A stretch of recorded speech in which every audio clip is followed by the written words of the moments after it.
most famous physical therapist on the internet.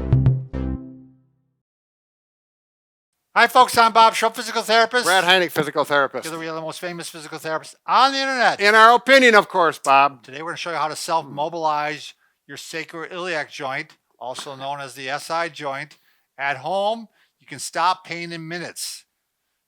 Bob, well put. Are we going to continue on with by the way, if you're new to our channel, please take a second to subscribe to us. We provide videos on how to stay healthy, fit, pain-free, upload every day.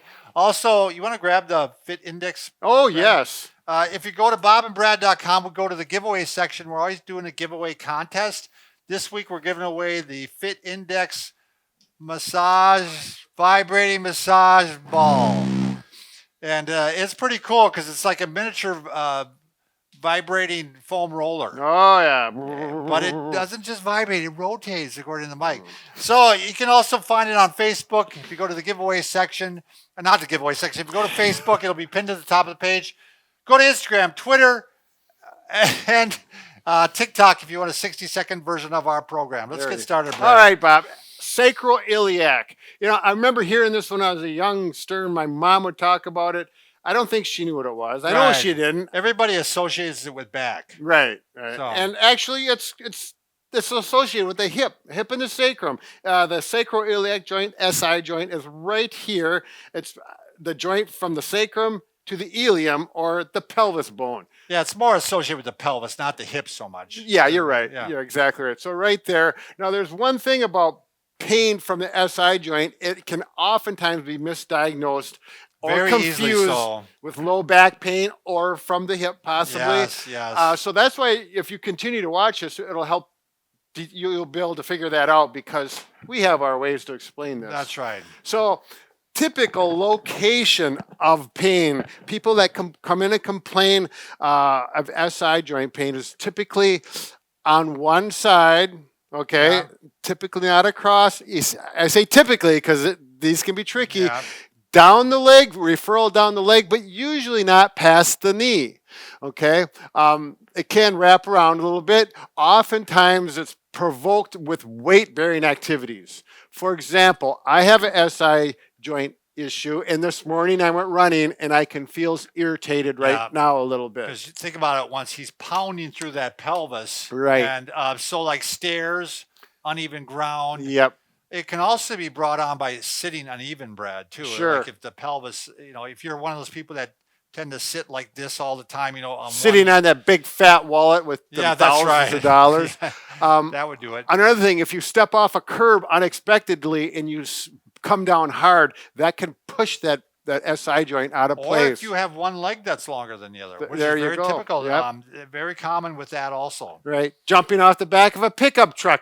Sure. Or something that's higher than you expected. All those things can provoke and cause SI joint problems. So oftentimes, like I said, weight bearing. Typically, when you sit down, assuming you sit down, properly on a good set and level, it feels better. Right. Okay. Or if you lay down, pain typically goes away.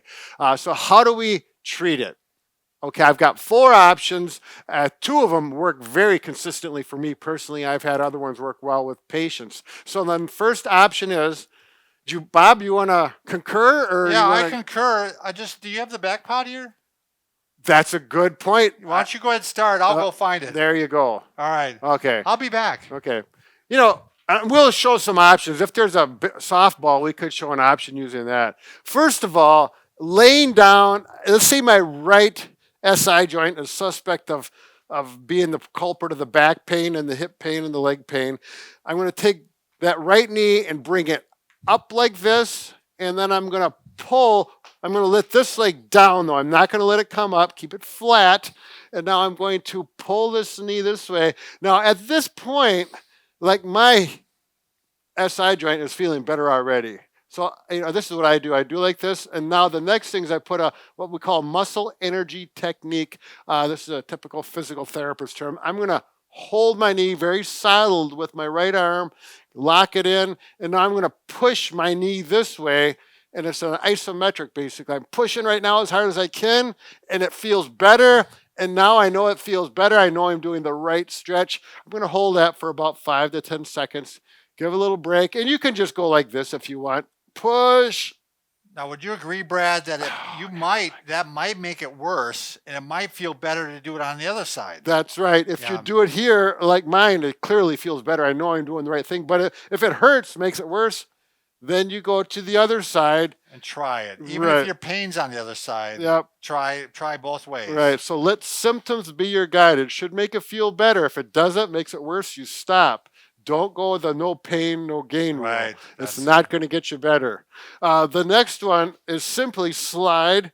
And sometimes if this one here makes it worse, Bob mentioned the option of doing the other one. Right. The third option is just slide your body close to the edge of the bed and let that right hip, right leg drop down. Now you can keep the shoulders well onto the mat. Or Yes. onto the bed. Right. My whole Yeah. trunk is securely Yeah. on the bed or We the don't want mat. anybody falling off the bed here. Now, when this goes down, now we're rotating that pelvis the other direction. If this starts to feel good, then you may want to add this and do that. And if it feels like, oh, that's a really good stretch, you're going to continue to do it. You may hold it 15 seconds or so, and then you're going to need to take a You break. can even try a little oscillating. You bet. Yep. I mean, if that feels better, you were doing a little bit of that, Brad. I don't know if you realize Yeah, that. I was because I Yeah. wanted to see it. Now this feels okay for me, but not It's as not good. It's not the winner, huh? No, Chicken it's dinner. not this one. All right. Okay, now the next one is you can use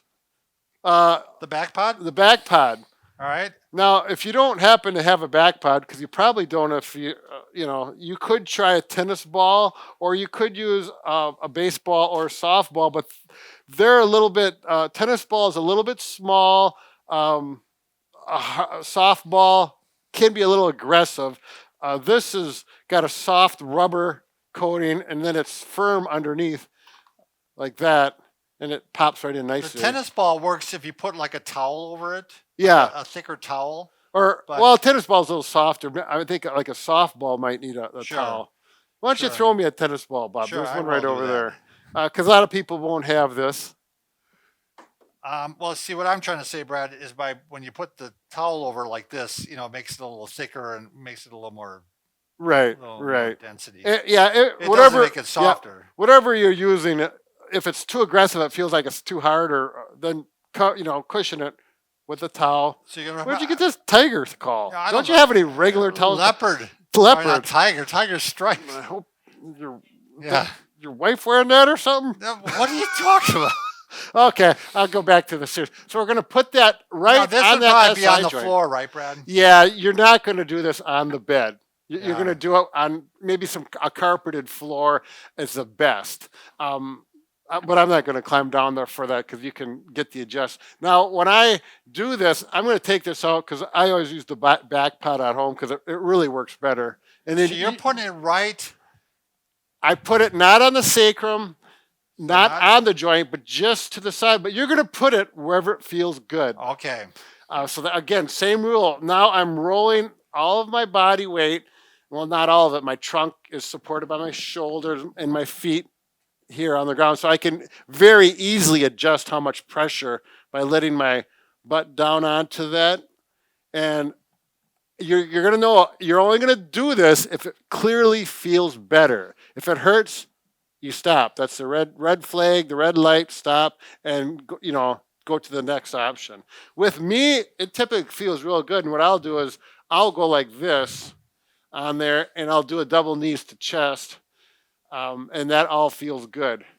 But again, with me, this works, but not near as well as this one. This is my go-to exercise, or I have one other one in standing, which I want to go to right now. You want to show on the spine just real quick where we're placing Yeah. that, Brad? Yeah, so here's the sacrum. You don't want to put it right over the bone here, but typically over to the side. So you're on the ilium a little bit. You're on Yep. that flare out. Yep. So, And so what all we're trying to do, could you zoom in on this, Mike? Is there's not a lot of movement in the SI joint. It's very little. yeah, a lot but, of ligaments holding yeah, it. and that's why I can't really, you won't be able to see it, but we're just getting subtle movements in here, and you want to get it subtly movement to the right direction, which will decrease the pain. Now, I just want to say, Brad, we're big fans of the back pod, but it's expensive. Right. And a lot of people think like, oh my God, why are they asking so much money for it? But we, again, as therapists and inventors ourselves, we know how much it costs to make a mold. It's become one of our favorite devices. I mean, I use it every morning up Yeah. on my upper back. Yeah, I use it now there, and I use it in my back. So it's Yeah. a tool that is widely used with me. We'll do some more videos on that in the we will. future. Now, I need the stool, Bob. Okay. Oh, we can't. We got to take the clock off. Can you? No. Oh, you wanted that stool? Yeah, I have to Okay. have this. All right, let's go to work. That stool. Yeah. So a high stool. So my right SI joint is the problem, and if I do this and I do this, and what we're doing is a rotational force on it, and I put weight through there and stretch, right now I can feel that it just feels good.